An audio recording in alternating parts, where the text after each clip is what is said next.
following is a production of West Virginia Public Broadcasting. Major funding for Doctors on Call is provided by a grant from the Milan Charitable Foundation. Other funding is provided by the Health Plan, a health maintenance organization serving West Virginia and Ohio since 1979. By the Center for Organ Recovery and Education, supporting Volunteers for Life through organ, tissue, and corneal donation. By Health South Rehabilitation Hospital, serving your rehabilitation needs in Morgantown and Fairmont. And by the faculty and staff of the Robert C. Byrd Health Sciences Center of West Virginia University.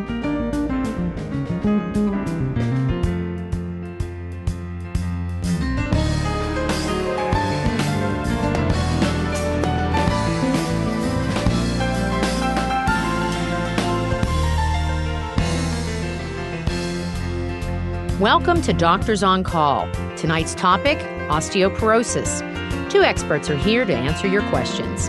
Now here's your host, Dr. Raleigh Sullivan.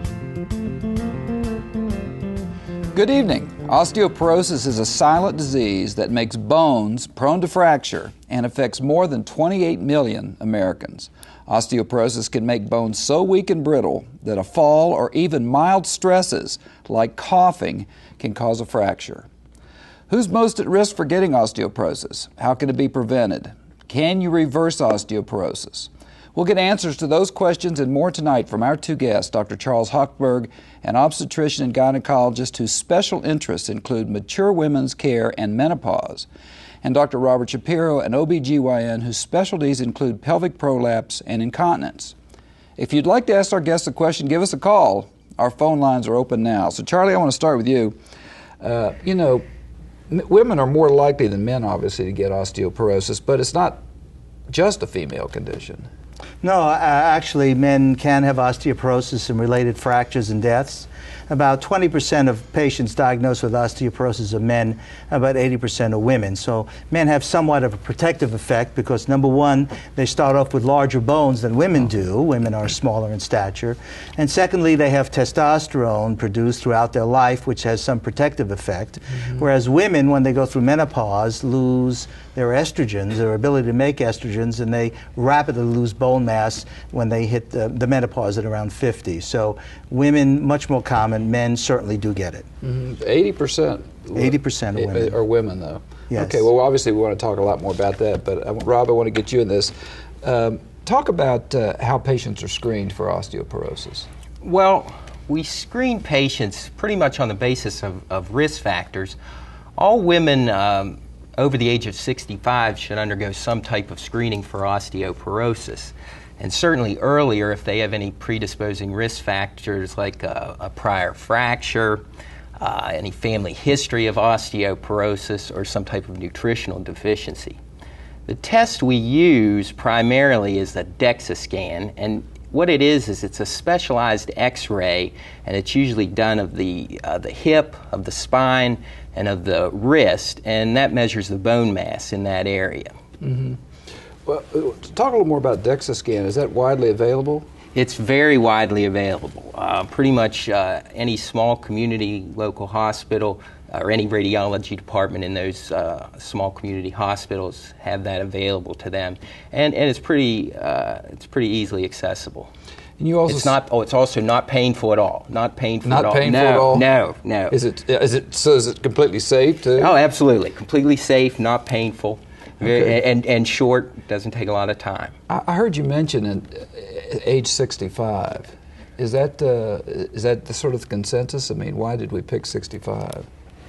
Well, we picked 65 because the college recommends everyone being screened at that time. It's when you are starting to lose bone mass to an appreciable degree after the menopause, and especially in women. The other reason is that we have to remember the fact that patients who break their hips, 20% will die within the first year of a broken hip. so that it is not just morbidity. We're not talking about pain. We're talking about significant death, and we're talking about significant morbidity in the sense that about 50% of patients who survive a hip fracture past the age of 65 will still not be able to function at the same level they did prior to the hip fracture. So this is a bad, bad disease, and so everybody has to be screened at 65 or older. Everybody? We're talking men and women? We're talking about women. If men have risk factors, they should be screened too at 65. Is there any age at which men should get screened, or is that more controversial? Rob, I think it's pretty controversial not dealing with that many men fractures, although if they have a family history or if they certainly are on medications that lead to loss of bone mass, one of the things that lead to one of the risk factors would, for example, being on Dilantin if they have a seizure disorder, or on steroids if they're chronic asthmatics or have chronic lung disease and are on steroids. This just basically drains your bones of its density. So in men who have risk factors, they should be screened as well. You know, we had a fascinating discussion before we came on. I'd like to sort of redo it here. It was about why osteoporosis occurs and what it really is. Somebody want to take that and try to explain it? Well, you know, primarily in women, why it occurs is as women go through menopause, they obviously quit producing a large majority of the estrogen that they did in a premenopausal state. So estrogen is a strong component in building and maintaining bones. So when you lose that, you lose bone mass. And also, you know, naturally, metabolism slows as you age. So people are become a little bit more sedentary in their lifestyles, and they lose bone mass, they lose muscle mass, they lose height. So it's genetic factors and environmental factors that all play a role in this. Well, when as we grow, as we age, when do we quit making bone, and when does it start to You basically have two cells in your bones as you mature. Okay. One is called an osteoblast, which makes new cells and new bone, and an osteoclast, which breaks down bone. So your bone gets old, and osteoclasts are remodeling your bones all the time. Mm-hmm. So in early years, you have a homeostatic situation in which you're building bone and breaking down some old bone, but you're still making more than you're losing. Still making new bone. New bone. Okay. And then about 30 to 35, this ratio changes. You stop making new bone, and you start to break down more than you are making. So the curve starts to go to the loss of bone past the age of 35. And that's how we measure osteoporosis. We look at what's called a T-score, which is just comparing your bones to a person of your race and your gender, and what's the normal bone mass for them, and then comparing your bone to that. And that's how we see if you're falling off the curve and starting to lose bone mass. And that would be osteoporosis or osteopenia, which is a precursor to osteoporosis. Does genetics play a role in this? It's huge. It's huge. Pretty much 80% of the patients or females that develop osteoporosis have genetics as a risk factor for that disease. Absolutely, yes. Well, let me ask you this: will all women develop osteoporosis? I mean, how common is this? It seems like we hear about it a lot now. We never used to hear about it at all. 1 in 4 women over the age of 65 will develop osteoporosis. 1 in 4. 1 in 4. That's twice the risk of breast cancer. It accounts for over 200,000 admissions to nursing home facilities each year in the United States. You mean? Yes. Well, complications related to osteoporosis, such as hip fracture, primarily. Yeah, when I was in medical school, we had practically nothing in our textbooks about osteoporosis. Mm-hmm. And that's because it's an interesting phenomenon. In the turn of the 20th century, if you lived to the age of 50, you died. That was the average life expectancy of a woman in 1900. In 1900. Okay. Menopause was age 50, the same age. So in other words, a woman would live to 50 and then die. So she never lived her life past menopause. Now, in the 21st century, if you live to the age of 50, you're expected to live to the age of 80. That's the life expectancy of a woman. But menopause hasn't changed, it's still 50. So it means you're going to live a third of your life in a postmenopausal state. And all these diseases suddenly come upon us as physicians to try to take care of them. We really never learned about them when we were young, because it wasn't in the textbooks. People didn't live long enough to develop these complications. But now osteoporosis, as Rob mentioned, is a major killer, major cause of morbidity, and can be managed, but one has to do the right things in early life and later on in life to prevent the fracture. We're going to come back and talk about it. We have our first guest. I want to get her on. It's Nancy from Harrison County. Nancy, welcome to Doctors on Call. You have a question for us? Oh, yes. Thank you for taking my call, Sure. first of all. Yes, I'm 70 years old. Now I turned 70 in June, and I have lost a lot of height, and there's a lot of things you're discussing that's correlating with what's going on in my life. Mm-hmm. And I've never been actually diagnosed with osteoporosis. I have osteoarthritis, but having had a left knee replaced even in my 50s. But I noticed I've lost height. I'm 5'6" now, and I was 5'8" when I was younger.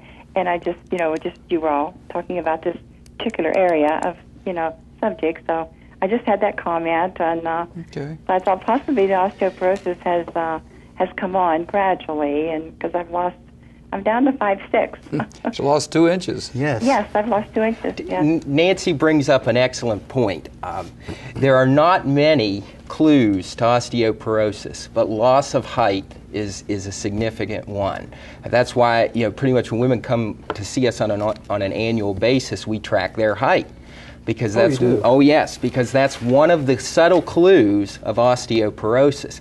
So she brings up an excellent point, and I would definitely advise her to be screened if she has not done so already. Also, the osteoarthritis isn't in and of itself a small, not a significant, but a small risk factor for developing osteoporosis. So with the loss of height and the combination of osteoarthritis, I would definitely advise her to be screened. Yeah, if you've lost 3 inches, and you haven't, you've lost 2, Nancy, but if you lose 3 inches, you could be 97% assured that you've had a collapsed vertebra.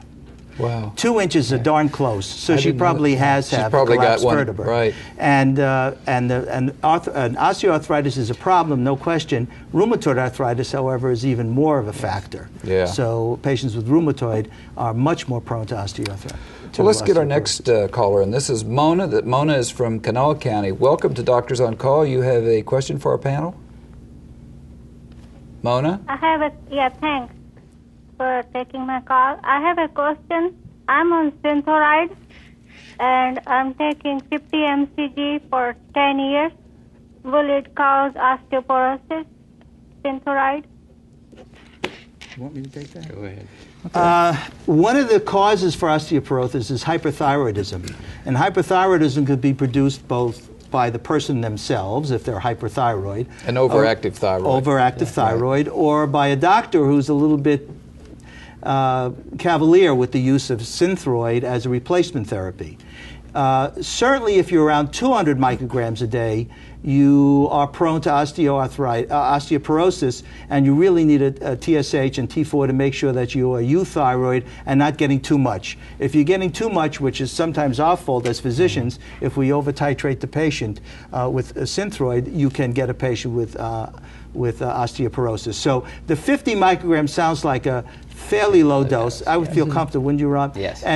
But I think you need your thyroid checked. If it's right in the normal range, you're fine, and that should not lead to osteoporosis. If you are overtreated, then you can develop osteoporosis. But she also could have osteoporosis and thyroid problem too. Absolutely. But as far as the drug is concerned, you'd have to check that and make sure you're normal thyroid function, and you should be okay. It's just overthyroid treatment that could be a problem. We have another caller. This is Janice from Harrison County. Janice, welcome to Doctors on Call. You have a question for the panel? Yes, I do. Okay. I wanted to ask you about my husband.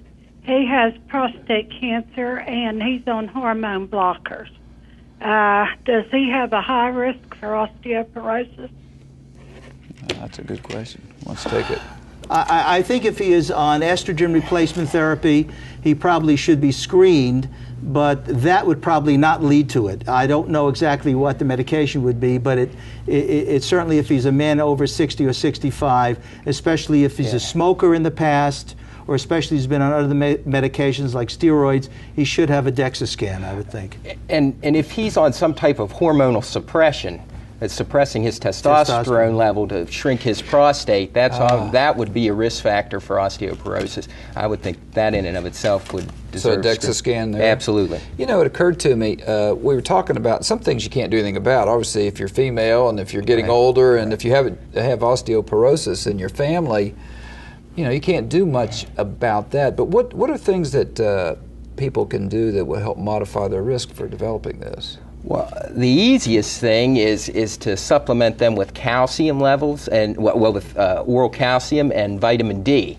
And we actually, our American College of Obstetrics and Gynecology has come out with new recommendations for vitamin D.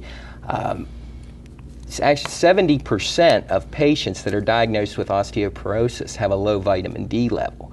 So it used to be we only recommended 400 international units on a daily basis. Now it's somewhere between 800 to 1,000 international units on a daily basis. 800,000 units of vitamin D? And yes. Where can they, if a patient wanted to get that, where would they go? So over any drugstore, Walmart, any type of... Well, how about calcium? 12 to 1,500 milligrams of elemental calcium. So if it says on the bottle 3 grams, you remember calcium is a salt, so it'll say sodium carbonate or sodium gluconate. So you have to take that milligram and divide it in half. And that's the calcium amount. But you should be on 12 to 1,500 milligrams of total calcium per day. And remember, you can get this in a diet. Yes. So you need to eat all dairy products, so 300 milligrams basically, a yogurt, a glass of milk, ice cream, which you probably can live without, but these all have calciums.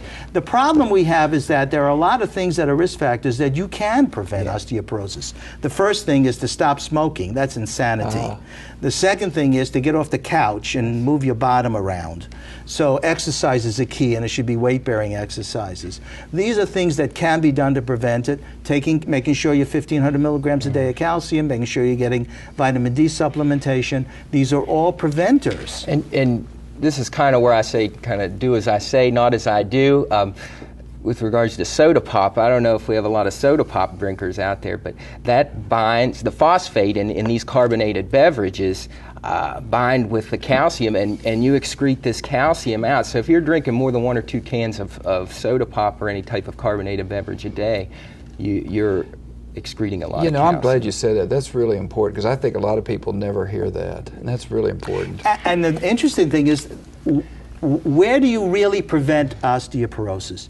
You prevent it in your childhood when you're building up your bones. So 90% of your bone mass is made between your 14th and your 20th year of life. That's true. Yeah. 14 to 20. After that, everything slows down. So you think about your years when you're 14 or 20. You want to be the prom queen, so you didn't have milk because it was fattening. It wasn't really cool to be a soccer player as a girl or to run track. So you sat and you watched TV. You're always worried about getting into that fancy dress. So you are not building up bones doing that. Yeah.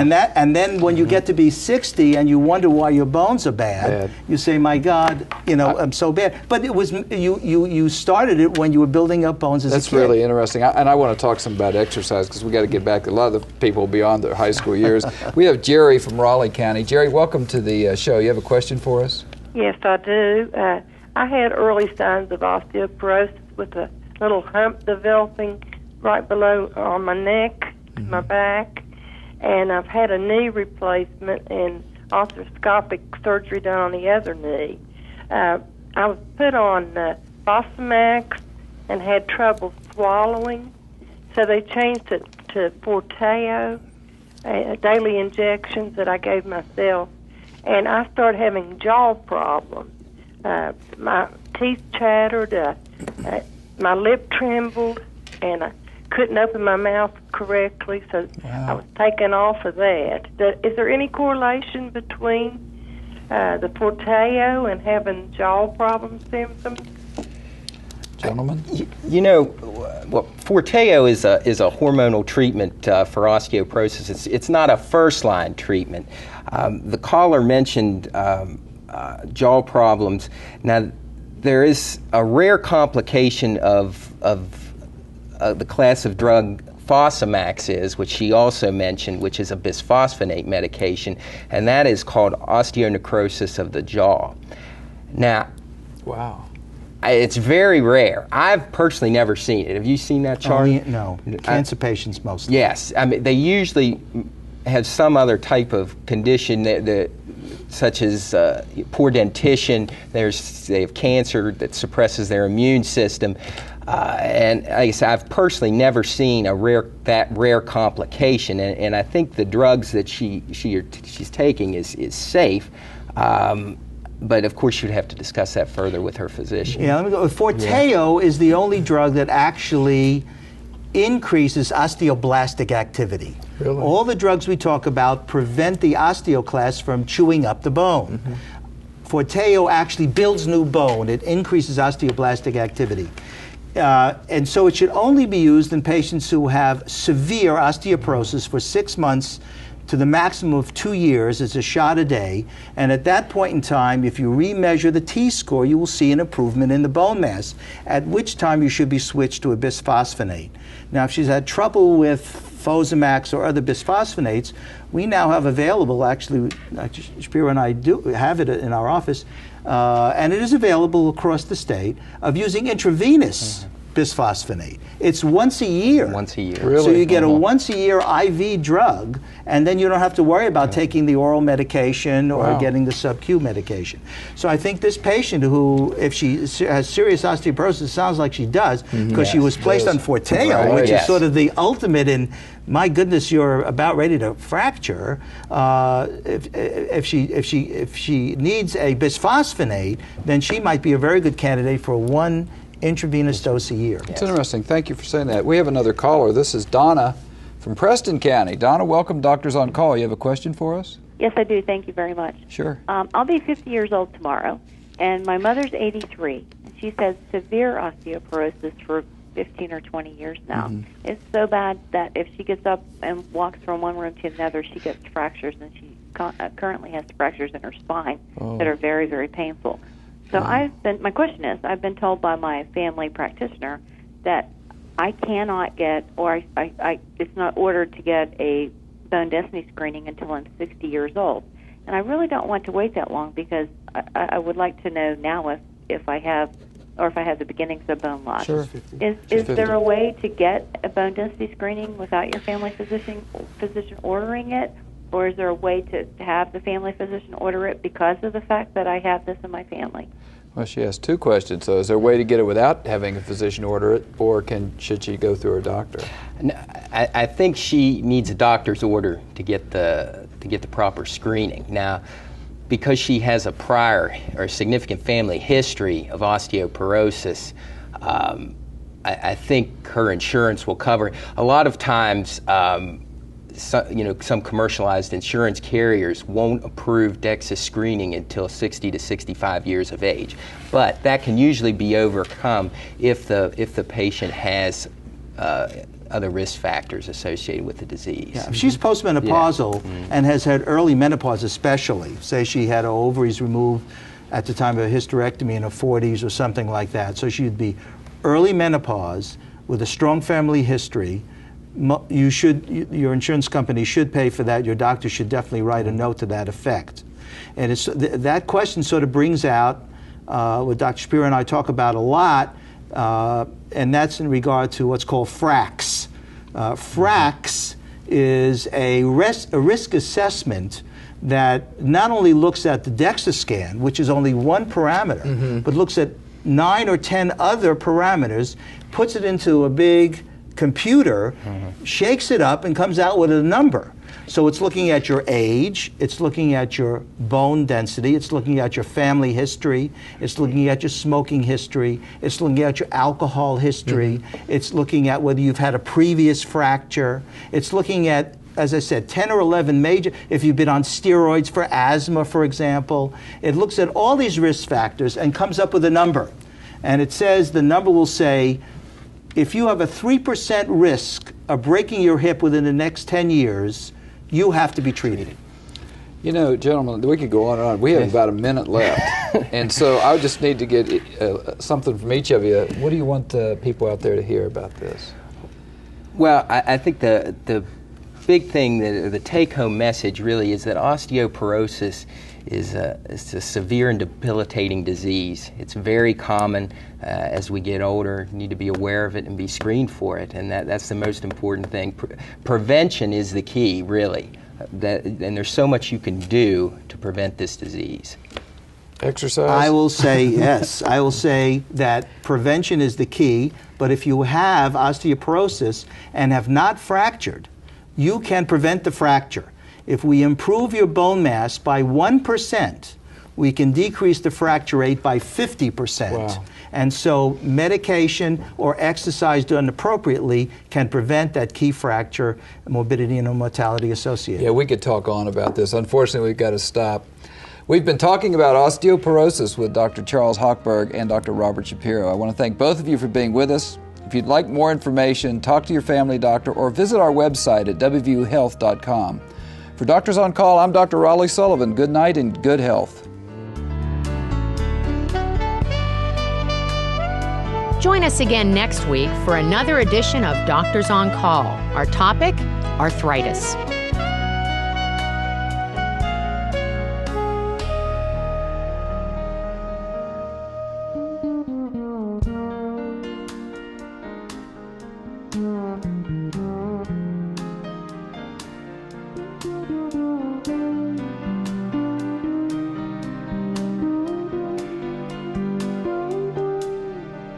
Major funding for Doctors on Call is provided by a grant from the Milan Charitable Foundation. Other funding is provided by the Health Plan, a health maintenance organization serving West Virginia and Ohio since 1979. By the Center for Organ Recovery and Education, supporting Volunteers for Life through organ, tissue, and corneal donation. By Health South Rehabilitation Hospital, serving your rehabilitation needs in Morgantown and Fairmont. And by the faculty and staff of the Robert C. Byrd Health Sciences Center of West Virginia University. This has been a production of West Virginia Public Broadcasting.